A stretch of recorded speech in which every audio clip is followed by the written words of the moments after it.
من شرور أنفسنا ومن سيئات أعمالنا من يهده الله فلا مضل له ومن يضلل فلا هادي له ونشهد أن لا إله إلا الله وحده لا شريك له ونشهد أن سيدنا مولانا محمدا عبده ورسوله أما بعد فقد قال الله تعالى في القرآن العظيم وفي الفرقان المجيد أعوذ بالله من الشيطان الرجيم بسم الله الرحمن الرحيم والله أخرجكم من بطون أمهاتكم لا تعلمون شيئا صدق الله العلي العظيم وقال نبينا صلى الله عليه وسلم إن في الجسد مضغة إذا صلح الجسد كله وإذا فسد الجسد كله ألا وهي القلب أو كما قال رسول الله صلى الله عليه وسلم அளவற்ற அருளாளனும் நிகரற்ற அன்புடையவனுமாகிய அல்லாஹ்வுடைய திருப்பெயரினாலும் ஸலவாத்தும் ஸலாமும் அண்ணல் எம்பெருமானார் ஸல்லல்லாஹு அலைஹி வஸல்லம் அவர்கள் மீதும் அவர்களை பின்பற்றி வந்த சஹாபாக்கள் தாபியீன்கள் தபஅத் தாபியீன்கள் நல்லடியார்கள் சுஹதாக்கள் அவுலியாக்கள் மேலும் எப்படி இருக்கக்கூடிய நம்மவர்கள் அனைவரின் மீதும் என்றென்றும் உண்டாவதாக துஆ செய்தவனாகவும் இருக்கக்கூடிய நம்முடைய ஷேகுல் ஜாமியா ஹஜ்ரத் தாமத் பரகாத்துஹும் அவர்களுக்கும் இந்த கல்லூரியுடைய பேராசிரியர்கள் அனைவர்களுக்கும் மாணவர்களாகிய தங்கள் எல்லோருக்கும் என்னுடைய முதல் காணிக்கையாக சலாமை தெரிவித்து என்னுடைய இந்த சிறிய உரையை ஆரம்பம் செய்கிறேன், வாழ்த்துரை ஆரம்பம் செய்கிறேன்.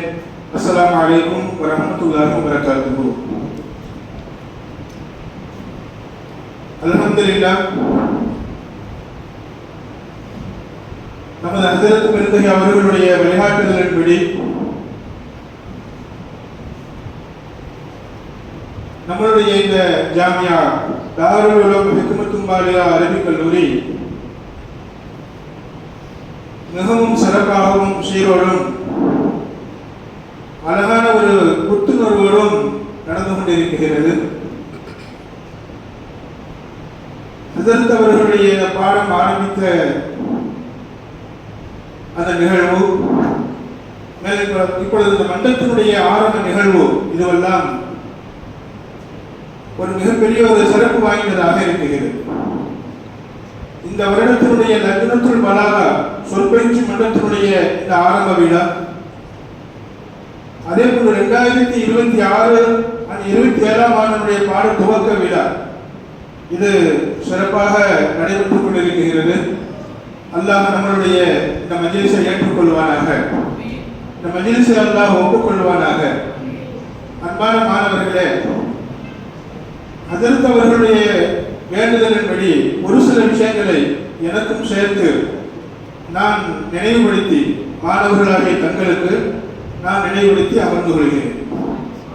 அல்லாஹ் தன் திருமறையிலே சொல்லி காட்டுவான், வல்லாஹு அஹ்ரஜக்கும் மின் புத்தூனி உம்மஹாத்திக்கும் லா தஅலமுன ஷைஆ. அல்லாஹ் உங்களை உங்களுடைய தாயினுடைய வயிற்றிலிருந்து எதையுமே அறியாதவர்களாக வெளியாக்கினார். தாயினுடைய வயிற்றுக்குள் 10 மாத காலம் நாம் உருவாகி நமது அம்மாவுடைய அந்த வயிற்றிலிருந்து நாம் வெளியே வந்ததற்கு பிறகு குழந்தையாக இருக்கக்கூடிய அந்த நேரத்தில் லா தஅலமுன ஷைஆ, எதுவுமே உங்களுக்கு தெரியாது. அம்மானா யாரும் தெரியாது, அத்தானா யாரும் தெரியாது, என்ன நடக்குது ஒண்ணுமே தெரியாது. அதாவது எந்த உணர்வும் அங்கே இல்லை. படுத்த இடத்துல நம்ம உணவுக்கு போவோம், படுத்த இடத்துல டாய்லெட் போவோம், அதே மாதிரி அம்மாவுடைய வழியில போவோம். எங்க என்ன நடக்குது எதுவுமே தெரியாது. அதாவது லா தஅலமுன ஷைஆ, எதையுமே நீங்க அறிய மாட்டீங்க. இப்ப அல்லாஹ் சொல்லுகிறான், ஜஅல லக்குமுஸ் ஸமஅ வல் அப்சார வல் அஃபீதா லஅல்லக்கும் தஷ்குரூன். உங்களுக்கு செவி புலனை நான் தந்தேன், பார்வை புலனை நான் உங்களுக்கு நான் தந்தேன், உள்ளத்தை நான் தந்தேன். ஏன் தெரியுமா? லஅல்லக்கும் தஷ்குரூன், நீங்க நன்றி செலுத்த வேண்டும் என்பதற்காக வேண்டி. அல்லாஹ் இங்க சொல்லக்கூடிய வாசகம் என்ன, ஆயத்தினுடைய நோக்கம் என்ன? எதுவுமே அறியாத நீங்க உங்களுடைய அறிவாற்றல் பார்ப்பதன் மூலமாக நீங்க உணரக்கூடிய அறிவாற்றல், கேட்பதன் மூலமாக உணரக்கூடிய அறிவாற்றல். அங்க அல்லாஹ் சொல்லும்போது பார்வையை சொல்லி காட்டுகிறார்.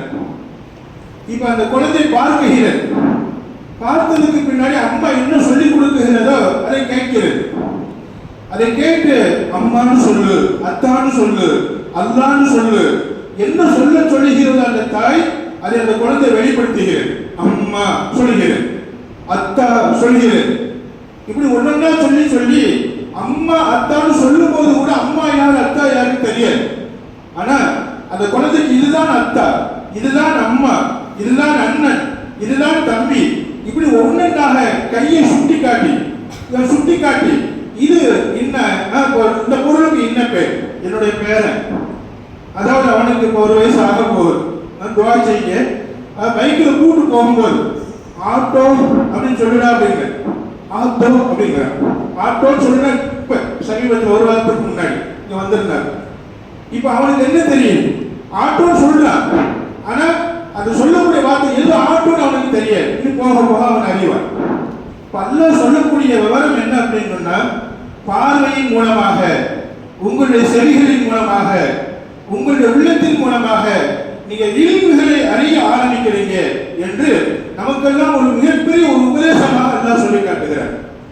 ஆலிம்களுக்கு ஓதக்கூடிய மாணவர்களாகிய நாம், ஹிஃபுல் ஓதக்கூடிய மாணவர்களாகிய நாம், இல்மை கற்றுக்கொள்ளக்கூடிய மாணவர்களாகிய நாம் கண்டிப்பாக நம்மளுடைய இந்த மாணவ பருவத்திலே 6 அறிவும் பயன்பட வேண்டும்.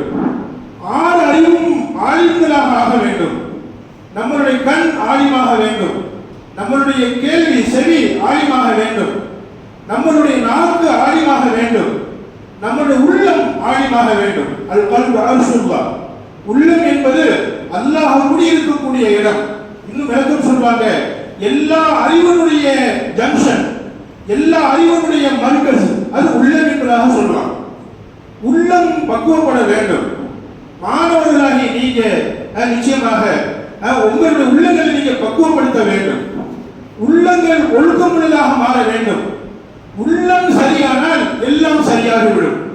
உள்ளம் கெட்டு போனால் எல்லாம் கெட்டு போகும். இதை நான் சொல்லல, பெருமானார் ஸல்லல்லாஹு சொல்லி காட்டுறாங்க. இன்னபில் ஜஸதி முல்லா, உடம்புல ஒரு சின்ன சதத்துண்டு இருக்கு, அது சரியான எல்லாம் சரியாயிடும். அது கெட்டு போனா எல்லாம் கெட்டு போகும். மாணவர்களே, உங்களுடைய உள்ளத்தை கொஞ்சம் தொட்டு பாருங்கள். நம்முடைய உள்ளம் எந்த நிலையில இருக்கிறது? நல்ல உள்ளமாக இருக்கிறதா, கெட்டு போன உள்ளமாக இருக்கிறதா? இப்ப உடம்புல ஒரு காய்ச்சல் வந்துருச்சு, உடம்பு சூட வச்சு நம்ம தெரிஞ்சுக்கிறோம் உடம்புல காய்ச்சல் அப்படிங்கிறது. தலைவலி, வலியை வச்சு நம்ம புரிஞ்சுக்கிறோம். உள்ளம் கெட்டு போச்சு அப்படிங்கிறதுக்கு என்ன அடையாளம், அதுக்கு என்ன உணர்வு? பாடம் பார்க்க மனசு வராது, அதே மாதிரி குர்ஆன் ஓத மனசு வராது, சேட்டை பண்ண சொல்லும். எதுவெல்லாம் தப்போ அதெல்லாம் ஆர்வம் இந்த மனசு ஈடுபடும். எதுவெல்லாம் சரியோ அதை செய்யறதுக்கு இந்த மனசுல இடம் வர. அப்ப நீங்க புரிஞ்சுக்கங்க, இந்த உள்ளம் கெட்டு போச்சு. இப்ப இந்த கெட்டு போன உள்ளத்தை திருத்துவதற்கும், இந்த கெட்டு போன உள்ளத்தை பக்குவப்படுத்துவதற்கும், இந்த கெட்டு போன உள்ளத்தை நாம் சரி பண்ணுவதற்கும் தான் நம்மளுடைய இந்த மதரசா. இன்ஷா அல்லாஹ் இந்த மதரசாவில் மாணவர்களாக இருக்கக்கூடிய இந்த காலகட்டத்தில் நம்ம உள்ளத்தை ஆழிமாக்க வேண்டும். இன்ஷா அல்லாஹ் உள்ளத்துடைய இல்முடைய பிரதிபலிப்பு தெரிய வேண்டும். உள்ளத்துல இல்முடைய பிரதிபலிப்பு தெரிஞ்சுன்னா கண்ணு நல்லதை பார்க்கும், காது நல்லதை கேட்கும். இந்த நாள் பேசிக்கொண்டு இருக்கும்போது ஒரு மாணவர் சொல்லுகிறார், கூத்தாண்டூருக்கு எல்லா மாணவரும் இங்க இருந்து போயிட்டாங்க 5 பேர். என்னப்பா காரணம்? செல்போன் வைக்கிறதுக்கு அங்க அனுமதிக்கிறார். செல்போன் வைக்கிறதுக்கு அனுமதிக்கிறதுனால மதரசாவுக்கு போயிருக்கிறார். அன்பான மாணவர்களே, அல்லாஹ்வுக்கு நீங்க நன்றி செலுத்திக் கொள்ளுங்கள். செல்போன் ஒருத்தன் பார்த்துக்கிட்டு, தவறான வீடியோவை பார்த்துக்கிட்டு அவன் ஆலிமாகிற முடியுமா? தவறான விஷயத்தை கேட்டுக்கிட்டு அவன் ஆலிமாகிற முடியுமா? அவன் எப்படி பாடத்தில் திறமைசாலியாக ஆகுவான்? எனக்கு செல்போன் அனுமதி இல்லை, நான் செல்போன் இல்லாமலே பாடமளிக்கிறேன் என்று சொன்னால் மாணவர்களே, நீங்கள் பெருமைப்பட்டுக் கொள்ளுங்கள். இன்ஷா அல்லாஹ் உங்களை இந்த மதரசா உயர் அந்தஸ்துக்கு கொண்டு செல்கிறேன். அப்ப செல்போனோடு நான் பார்க்கக்கூடாத காட்சியை நான் பார்த்துக் கொண்டு, கேட்கக்கூடாத விஷயங்களை நான் கேட்டுக்கொண்டு இல்மு எப்படி எனக்கு கிடைக்கும்? இந்த உள்ளம் எப்படி ஆழிமாகும்? இந்த உள்ளம் எப்படி ஆழிமாகும்? அன்பானவர்களே, அன்பான மாணவர்களே, கண்டிப்பாக நம்மளுடைய உள்ளம் ஆழிமாக வேண்டும். இல்முடைய பிரதிபலிப்பு இந்த உள்ளத்தில் ஏற்பட வேண்டும். இல்முடைய பிரதிபலிப்பு உள்ளத்தில்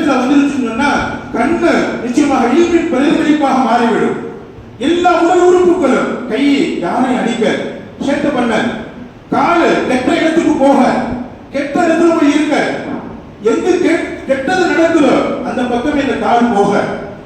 அப்போ ஒழுக்கமுள்ள மாணவர்களாக நாம் ஆக வேண்டுமானால் இந்த உள்ளம் பக்குவப்பட வேண்டும். பெருமானார் ஸல்லல்லாஹு சொல்வாங்க, மல்லா அதபலஹு ஃபலா இல்ம லஹு. யாருக்கு ஒழுக்கம் இல்லையோ அவருக்கு கல்வி வர. அப்ப ஒழுக்கம் என்பது என்ன? நமது உள்ளம் சரிபட்டு அந்த உள்ளத்தின் மூலமாக உடல் உறுப்புகளில் வெளிப்படக்கூடிய எல்லா அமல்களும் சரியாக வேண்டும். அதுதான் ஒழுக்கம். எதை எப்ப எப்படி செய்யணும், எந்த விஷயத்தை பாடம் பார்க்கிற நேரத்தில் பாடம் பார்க்கணும், ஹல்கா நேரத்தில் ஹல்காவில் இருக்கணும், நாம சாப்பிடுற நேரத்தில் சாப்பிடணும், தூங்குற நேரத்தில் தூங்கணும், எதை எப்ப எப்படி செய்யணும் என்று அறிந்து செய்வதுதான் ஒழுக்கம். ஒழுக்கம் நிச்சயமாக அந்த ஒழுக்கத்தோடு மாணவர்களாகிய நாம் பயணித்தோம் என்று சொன்னால், நம்ம உள்ளத்தை ஆழிமாக்கி விட்டோம் என்று சொன்னால் இன்ஷா அல்லாஹ் மிகப்பெரிய அந்தஸ்துக்கு நாம் வரலாம். அல்லாமா அன்வர் ஷா காஷ்மீரி ரஹ்மஹுல்லாஹ் அவங்க மாணவர்களோட வாக்கிங் போய் கொண்டு இருக்கிறார். நீங்கள் உஸ்தாத் சொன்ன ஒரு சம்பவம் இன்னைக்கு நினைவரிக்கிறது. வலியுல்லாஹ் ஹஸரத் ஆத்தூரை சேர்ந்த வலியுல்லாஹ் ஹஸரத் அவங்க உங்களை மாதிரி நாங்களும் மாணவர்களாக இருக்கும்போது எங்களை உற்சாகப்படுத்துவதற்காக சொன்ன ஒரு சம்பவம். ஹஸரத் அவங்க மாணவரோட வாக்கிங் போய் கொண்டிருக்கிறார். அப்படி வாக்கிங் போய் கொண்டு இருக்கக்கூடிய நேரத்தில் ஒரு குயில் ஒன்று கூவுது. குயில் எப்படி கூவும்? குக்கு கூ கூ அப்படின்னு கூவுது. குக்கு கூ கூன்னு ஒரு கூவுது குயில். இப்ப மாணவர்கள் சொன்னாங்க ஹஸரத்துக்கு, ஹஸரத்துங்க எவ்வளவு அழகா அந்த குயில் பாடுது பாருங்க, குயில் கூவுது பாருங்க அப்படின்னு சொல்லும்போது அன்வர் ஷா காஷ்மீரி ரஹ்மஹுல்லாஹ் அவங்க சொல்லி காட்டினாங்கன்னா, உங்க காதுக்கு குக்கு கூ கூங்கிற அந்த சத்தம் மட்டும்தான் விழுகுது, ஆனா ஏன் காது, என்னுடைய காது இல்மின் பிரதிபலிப்பாக இருக்கிறது. என்னுடைய காது அதாவது இல்மின் பிரதிபலிப்பாக இருக்கிறது. கண், என்னுடைய கண் இல்முடைய பிரதிபலிப்பாக இருக்கிறது. ஏன் காதுக்கு அந்த குக்கு கூ கூங்கிற அந்த குயிலுடைய கூவுல என்ன சத்தமாக தெரியும், அதான் கேட்கிறது தெரியுமா? சுபஹான் தேரிய குதிரை, சுபஹான் தேரிய குதிரை, சுபஹான் தேரிய குதிரை. 3 வாசகம். குக்கு கூ கூங்கிற அந்த வாசகம் ஏன் காதுல சுபஹான் தேரிய குதிரை. அல்லாஹ் நீ பரிசுத்தமானவன், உன்னுடைய வல்லமை என்ன, எனக்கு குரலை அழகாக்கி தந்திருக்கிறாய். குயிலின் ராகம், குயிலின் கூவுதல், அந்த குயிலுடைய அந்த சத்தம் அவ்வளவு அழகான ஒரு சத்தம், எனக்கு நீ அழகாக்கி தந்திருக்கிறாய் ரப்பே, கண்டிப்பாக நான் உனக்கு நன்றி செலுத்துகிறேன் என்று சொல்லி அந்த குயில் அல்லாஹ்வுக்கு நன்றி செலுத்துகிறது. என் காதுக்கு இப்படி கேட்கிறது என்று சொல்லும்போது ஹஸரத் சொல்வாங்க, நம் காதும் இல்முடைய பிரதிபலிப்பாக ஆகிவிட்டார். நிச்சயமாக பறவைகளுடைய சப்தத்தில் என்ன சப்தம் என்பதை நாமளும் விளக்க ஆரம்பித்து விடலாம். நிச்சயமாக நல்ல விஷயங்களை நம் கண் முன்னோக்க ஆரம்பித்து விடும். அல்லாஹ் இதைத்தான் சொல்வார், கண்ணை நான் உங்களுக்கு தந்தேன், காதை நான் உங்களுக்கு தந்தேன், உள்ளத்தை நான் உங்களுக்கு தந்தேன். ஏன் தெரியுமா? லஅல்லக்கும் தஷ்குரூன். மாணவர்களாகிய நாம் இன்ஷா அல்லாஹ் இவ்வாறு நாம் பயிலக்கூடிய இந்த கல்வி நிச்சயமாக நமக்கு ஒரு முன்னேற்றத்தை தர வேண்டும், உயர்ந்த அந்தஸ்து தர வேண்டும். லஅல்லக்கும் தஷ்குரூன். நம்மளுடைய ஒழுக்க நடவடிக்கைகள், நம்மளுடைய ஒழுக்க மாண்புகள், நம்முடைய இல்முடைய முன்னேற்றங்கள், இதையெல்லாம் நினைத்து நாம் ஒரு நாள் அல்லாஹ்விடத்திலே நன்றி செலுத்த வேண்டும். அல்லாஹ் என்னை இவ்வளவு பெரிய உயர்ந்த அந்தஸ்திலே கொண்டு வந்தாயே, உனக்கே எல்லாம் புகழும் என்று அல்லாஹ்வுக்கு நன்றி செலுத்தக்கூடிய உயர்ந்த இல்முள்ள மாணவர்களாக ஆக வேண்டும். இன்ஷா அல்லாஹ் மாணவர்கள் இன்ஷா அல்லாஹ் ஒழுக்கமானவர்களாக, ஒழுக்க சீரர்களாக, ஒழுக்கம் மிகுந்தவர்களாக நாம் உருவாக வேண்டும். 3 விஷயத்தை நான் இங்கே நினைவுபடுத்துகிறேன். நிச்சயமாக அந்த 3 விஷயம் மாணவர்களாகிய நம்மகிட்ட இருந்தால் கண்டிப்பாக நாம் வெற்றி பெற்று விடலாம். ஒன்னாவது நம்ம கற்றுக்கொள்ளக்கூடிய இந்த கல்வியை அல்லாஹ்வுக்காக கற்றுக்கொள்வது. ஒன்னாவது என்னன்னா அது இஹ்லாஸுல் இல்லா, கற்றுக்கொள்ளக்கூடிய கல்வியை அல்லாஹ்வுடைய திருப்தியை பெறுவதற்காக, அல்லாஹ்வுடைய திருப்தியை பெறுவதற்காக இஹ்லாஸான முறையில் அல்லாஹ்வுக்காக வேண்டி நான் இந்த இல்மை கற்றுக்கொள்கிறேன், அல்லாஹ்வுக்காக வேண்டி குர்ஆனை மனப்பாடமாக்குகிறேன், அல்லாஹ்வுக்காக வேண்டி ஸ்கூலில் படிக்கிறேன், இந்த இல்மு அல்லாஹ்வுக்காக என்று இஹ்லாஸான நியத்தோடு நாம் அதாவது நாம் படிக்க வேண்டும், இல்மை கற்றுக்கொள்ள வேண்டும். சரி, முயற்சி பண்ணுவோமா? இன்ஷா அல்லாஹ். அதாவது இஹ்லாஸ் வேண்டும் முதலாவதாக. இரண்டாவது உஸ்தாத்மார்களை மதிக்க வேண்டும், உஸ்தாத்மார்களை மதிக்க வேண்டும். உஸ்தாத்மார்களுடைய மரியாதை, உங்களுக்கு கற்றுக் கொடுக்கக்கூடிய உஸ்தாத்மார்கள், உங்களுக்கு கற்றுக் கொடுக்கக்கூடிய பேராசிரியர் பெருமக்கள் நிச்சயமாக உங்களுக்கு பாடம் நடத்துவதற்கு முன்னாடி தாங்க முயற்சி பண்ணி தாங்க பாடத்தை பார்த்து என் பிள்ளைகளுக்கு இந்த பாடத்தை எப்படி கொண்டு போய் சேர்ப்பேன், எப்படி சொன்னா அந்த பிள்ளைகளுக்கு லேசா இருக்கும் என்று தன்னை அர்ப்பணித்து உங்களுக்கு பாடம் நடத்துகிறார். இப்படிப்பட்ட உஸ்தாத்மார்கள்ட்ட நம்ம பணிவா நடந்துக்கணும், அவங்களுக்கு நம்ம கண்ணியம் செலுத்தணும். அவங்களுக்கு முன்னாடி சத்தத்தை உயர்த்தக்கூட உஸ்தாமார்கள் ஹஜ்ரத் அந்த ரூம்ல இருக்கிறாங்க, நம்ம வெளியில இருக்கிறோம், சத்தம் உயரக்கூட. லா தர்ஃபு அஸ்வாத்தக்கும் ஃபௌக ஸௌத்தின் நபி. நபி ஸல்லல்லாஹு அலைஹி வஸல்லம் உஸ்தாதாக இருக்கும்போது மாணவர்களாகிய சஹாபாக்களுக்கு அல்லாஹ் சொல்கிறான், லா தர்ஃபு அஸ்வாத்தக்கும் ஃபௌக ஸௌத்தின் நபி.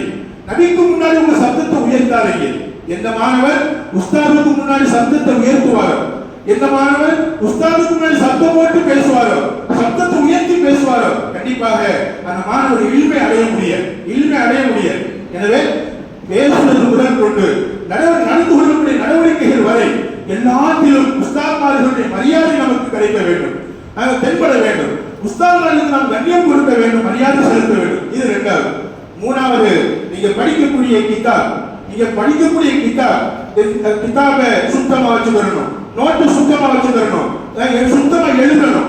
நீங்க உஸ்தாத் சொல்லுவாங்க, நம்ம உட்கார்ந்து இருக்கிறீங்க அல்லவா, முன்னாடி போட்டு உட்கார்ந்து இருக்கிறீங்கல்ல, இந்த மேஜையில் கூட நீங்க என்ன செய்யணும், மரியாதை செலுத்தணும். இந்த மேஜையை கூட நீங்க தாண்டக்கூடாது. இப்படி மேஜையை தாண்டினா கூட இழிவு நமக்கு கிடைக்காது. இந்த மேஜையை சாதாரண இது மேல ஏறி நிற்கிறது, அது மேல உட்கார்ந்து அந்த பெஞ்சில கண்டகைய வார்த்தையை எழுதி வைக்கிறது, ஏதாவது வார்த்தை இருக்கிறது. சில பெஞ்சிகளை நம்ம பார்க்கிறோம், எந்த வார்த்தையே தெரியல, நிறைய வார்த்தைகள். அன்பான மாணவர்களே, இப்படி பெஞ்சுக்கு செய்ய வேண்டிய கடமை இருக்கிறது, உங்களுடைய ரூமுக்கு செய்ய வேண்டிய கடமை இருக்கிறது, உங்களுடைய அமரக்கூடிய மஜ்லிஸுக்கு செய்ய வேண்டிய கடமை இருக்கிறது. பாடத்துல உட்கார்ந்து இருக்கக்கூடிய இந்த நேரத்துல கண்ணியமாக அமர வேண்டும். உஸ்தாதுக்கு முன்னாடி உட்கார்ந்து இருக்கும்போது காலை கட்டிக்கொண்டு குத்த வைத்துக் கொண்டு நிச்சயமாக அப்படி அமர்வது கூட கண்டிப்பாக ஒழுக்கத்துக்கு மாற்றமாக அமர்வது கூட கண்டிப்பாக ஒழுக்கமாக அத்தஹியாத்துடைய இருப்பு ரெண்டு விதம். ஒண்ணு மடக்கி உட்காரணும், இல்ல ஷாஃபி மத்ஹபுடைய அத்தஹியாத். இந்த அத்தஹியாத்துடைய இருப்புல உட்கார்ந்து பாடங்களை கவனிக்க வேண்டும் நிச்சயமாக. அப்ப பாடங்கள் நடக்கக்கூடிய மஜ்லிஸ் அது முதல் கொண்டு நாம் பயன்படுத்தக்கூடிய கிதாப், நாம் பயன்படுத்தக்கூடிய நோட், நம்ம பயன்படுத்தக்கூடிய பேனா எல்லாத்தையுமே நம்ம பராமரிக்க வேண்டும், அவைகளுக்கு நாம் மரியாதை செலுத்த வேண்டும். இப்படி மூணு விஷயத்தை. ஒன்னாவது என்னமா சொல்லுங்க, ஒன்னாவது நீங்க முன்னேறுவதற்கு மூணு வழி. ஒன்னாவது என்னமா தெரியல, சொல்லுங்க மாணவர்கள், சொல்லுங்க. மூணு விஷயத்தை சொன்னேன். ஒன்னாவது என்னமா இஹ்லாஸ், இரண்டாவது என்னமா உஸ்தாத்மார்களுக்கு மரியாதை செலுத்துவது, மூணாவது என்னமா உங்களுடைய கிதாப், உங்களுடைய நோட்டு, நீங்க வச்சிருக்கக்கூடிய பை, நிச்சயமாக நீங்க அதாவது தங்கியிருக்கக்கூடிய ரூமோ பயன்படுத்தக்கூடிய மஜ்லிஸ் எல்லாத்தையுமே நீங்க என்ன செஞ்சு தரணும், சுத்தமாக வச்சு அவைகளை நீங்க மரியாதையோடு நீங்க அணுக வேண்டும் என்பதை நல்ல நேரத்தில் நான் நினைவுபடுத்துவனாக. அல்லாஹ் கற்றுக் கொடுக்கக்கூடிய ஆசிரியர் பெருமக்களாக எங்களை புரிந்து கொள்வானாக, கற்றுக்கொள்ளக்கூடிய மாணவர்களாகிய உங்களையும் அல்லாஹ் புரிந்து கொள்வானாக.